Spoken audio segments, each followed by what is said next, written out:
Hello everyone, welcome back to my YouTube channel. As you can see, मैं अपने normal setup में नहीं हूँ, मैं अपने पेरेंट्स के घर पे हूँ।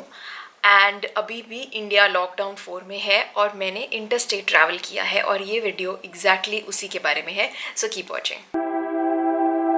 इंस्टाग्राम पे ये शेयर किया कि मैं अपने पेरेंट्स के घर आ गई हूँ। बहुत सारे लोगों ने क्वेश्चन पूछा था मुझसे कि मैंने इंटर स्टेट ट्रैवल कैसे किया और इसका क्या प्रोसीजर है और क्या हुआ। कुछ बैकग्राउंड देना चाहूँगी आपको before I start the video. अभी आज 26 मई है और आज की डेट में लॉकडाउन 4 अभी भी चल रहा है। मैंने पहली बार पास के लिए अप्लाई किया था लॉकडाउन 3 में और मैंने एक पोर्टल यूज़ किया था जो था हरियाणा ई सरल पोर्टल। ये बेसिकली उन लोगों के लिए था। 5 मई को ये पोर्टल लॉन्च हुआ था, लेकिन पहले 2 दिन ये नहीं चला बिकॉज वेबसाइट क्रैश कर गई। और आई थिंक मैंने 7 मई को या 7 और 8 मई को मैंने अप्लाई किया पहली बार ई सरल वेबसाइट पे, क्योंकि मेरा परमानेंट एड्रेस हरियाणा का था। तो मुझे पूरी उम्मीद थी कि अगर मैं एक हरियाणा की परमानेंट रेजिडेंट हूँ तो मुझे हरियाणा गवर्नमेंट की तरफ से जो एक वेबसाइट खोली गई थी जो कि माइग्रेंट लेबर और उन लोगों के लिए थी जो किसी और स्टेट में फंस गए हैं but they are from Haryana and they want to come back. So इस वेबसाइट पे पहले मैंने रजिस्टर किया और इस वेबसाइट में एक कंडीशन थी कि आपको एक मेडिकल सर्टिफिकेट सबमिट करना था जिसमें कि क्लियरली से स्टेटेड होना चाहिए कि आपको कोविड का कोई भी सिम्टम नहीं है। So since I was travelling from Delhi and Delhi was still under curfew, मैंने जो भी मेरी नोन डॉक्टर थी उनसे अप्रोच किया to give me a certificate. But वो she was working from home, उनके पास स्टैम्प नहीं था, लेकिन उन्होंने अपने लेटर हेड के ऊपर मेरे को एक मेडिकल सर्टिफिकेट दिया। मैंने सर्टिफिकेट अपलोड किया। मुझे एक मैसेज मिला कि 3 दिन में मुझे ई पास मिलेगा। मैं वेट करती रही, 3 दिन मुझे ई पास नहीं मिला और थर्ड डे मुझे एक मैसेज आया जिसमें लिखा था कि आपके पास में कोई ना कोई फ्लॉ था, आपके डॉक्यूमेंट्स में कोई फ्लॉ है, इसलिए आपकी एप्लीकेशन रिजेक्ट हो गई है। तो फिर मैंने एक सर्च शुरू की। इस टाइम पे ऑलरेडी इट्स 12 मई। सो मैंने शुरू करा एक और डॉक्टर ढूंढना, ऐसा कोई डॉक्टर जो मुझे सर्टिफिकेट दे दे, जो स्टैंप लगा दे। मैंने एज्यूम किया कि क्योंकि मेरे मेडिकल सर्टिफिकेट पे डॉक्टर स्टैंप नहीं थी इसीलिए मेरा एप्लीकेशन रिजेक्ट हुआ। तो मैंने रीअप्लाई करने की कोशिश की उसी वेबसाइट पे, वो नहीं हुआ। मुझे एक फ्रेश एप्लीकेशन डालना पड़ा। जो फ्रेश एप्लीकेशन मैंने 15 मई को फाइनली फिर से अपलोड किया after seeing a doctor, paying him the fee 500 rupees for a new certificate with stamp. ये सब करने के बाद वो दिन था और आज का दिन है। मुझे उस वेबसाइट से कोई फीडबैक नहीं मिला। Minded, this was a website which is created for migrant laborers and people who are stuck in other states. Firstly, the government was expecting कि एक माइग्रेंट लेबर जिसके पास कोई रिसोर्सेज नहीं है, उसके पास एक फ़ोन होगा, डॉक्यूमेंट स्कैन करने के लिए सब कुछ होगा, वो डॉक्टर के पास जाएगा और वो डॉक्टर से scan document in PDF format upload करेगा और फिर उसको पास मिलेगा।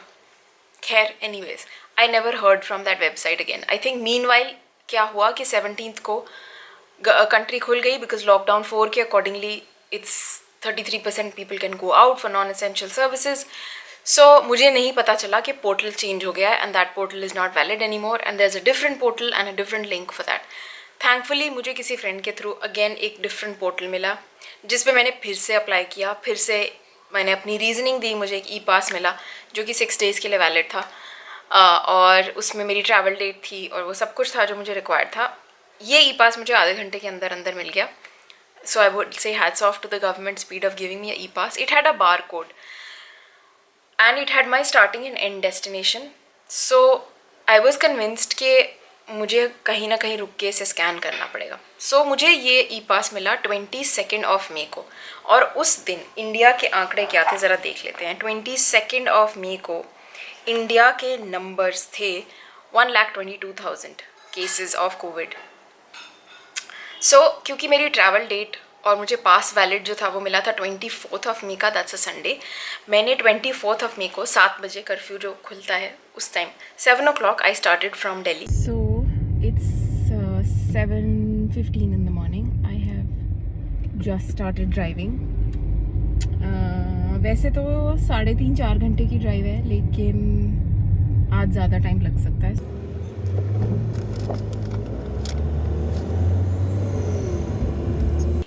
To my parents place.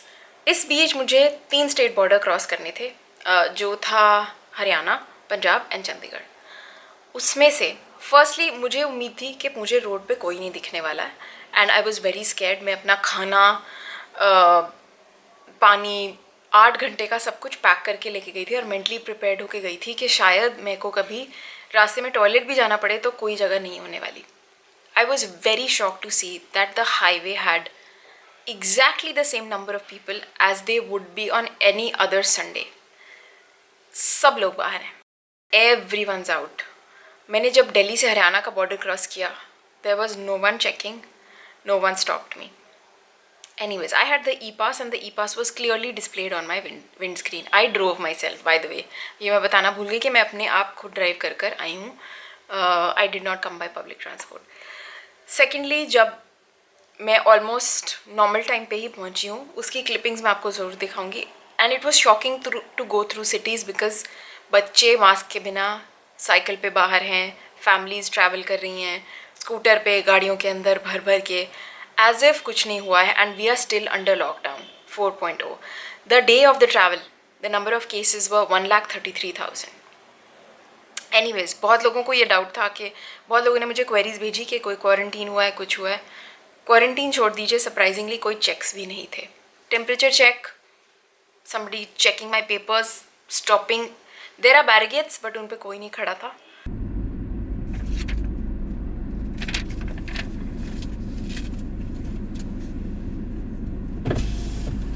किथे चले madam ji?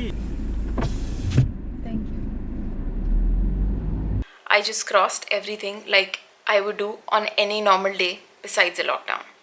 I reached my parents' place and then 2 दिन मैं वीडियो नहीं बना पाई. आज हमारा number as if now as I speak, आज 26th ऑफ मे है जब मैं वीडियो बना रही हूँ. आज का नंबर है 1,45,000 as if now. Data is not updated. At the end of the day दोपहर का टाइम है. नाउ ये था मेरा एक्सपीरियंस और ये थे सारे लिंक्स और सारी वेबसाइट्स जो मैंने यूज़ करी to get here. Now the big question that arises is कि अब हम जब रिस्ट्रिक्शंस ईज आउट कर रहे हैं तो सिचुएशन क्या है. Corona virus has reached villages. Initially ये सिर्फ ट्रैवलर्स में था जो बाहर से आ रहे थे जब हमने सबसे स्ट्रिक्ट लॉकडाउन किया था. आज की डेट में जब ये विलेजेस में पहुंच गया है तो हम सब कुछ खोल रहे हैं. 2 महीने में thousands of people have lost their jobs. Thousands of layoffs have already happened. बहुत सारे लोगों की जॉब ऑलरेडी जा चुकी है. बहुत सारे बिजनेस बैंकरप्सी के लिए ऑलरेडी अप्लाई कर चुके हैं. इसलिए ताकि कोरोना के केसेस ना बढ़ें और कम लोग इस बीमारी से मरें. और अब जब ये सब हो चुका है then we are opening things up. Third, last but not the least, thousands of migrants जो पैदल चल के अपने बच्चों को लेके 40 डिग्री की हीट में घरों को वापस पहुँचे हैं अपने पूरे पैर छिला देने के बाद. अब ये सब हो जाने के बाद क्या उनकी मेहनत बेकार गई जब सब कुछ खुलना ही था इवेंचुअली. हम ये क्लेम कर रहे हैं कि अब हमने नंबर ऑफ़ बेड्स इंक्रीज़ कर दिए हैं. क्या आपने नंबर ऑफ़ डॉक्टर्स इंक्रीज़ कर दिए? क्या इंडिया की मेडिकल स्टाफ इंक्रीज़ हो गई? आई एम प्रिटी श्योर ऐसा कुछ भी नहीं हुआ है. Rather than the spread of the virus हम लोग डेथ टोल कंट्रोल करेंगे. Is this the way things would have been dealt? In my opinion, in the next 2 weeks, India would definitely come in the top 5 in the world. And if we don't stop this movement of people right now, it's the most crucial time. अगर आज हमने नहीं रोका, by the end of June, India will be number 1 in the world. Because बाकी countries के comparison में हमारी population बहुत ज़्यादा है और हमारा मेडिकल सिस्टम बहुत वीक है.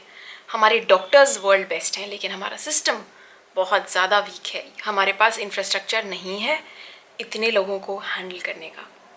And I would seriously request anyone who is an adviser to the government that right now is the time to lock down the country strictly. Keep the essential services and rest everything should shut.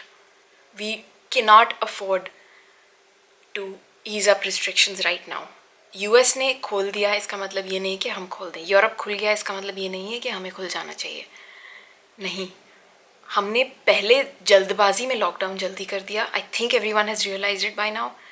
तब हम restrictions ease कर सकते थे लेकिन अब जब हम इस स्टेज पे पहुंच गए, जब चीज़ें बहुत क्रिटिकल हैं, सब लोगों ने इसे बहुत लाइटली ले लिया है.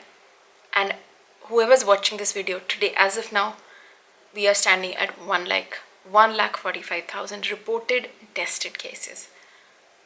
4 weeks from now, this number could be multiplied into 10 easily. तब हमारा system overwhelm कर चुका होगा and it will be too late. I hope you spread this message across to somebody who is a decision maker and would stop this from happening. I'll see you next time.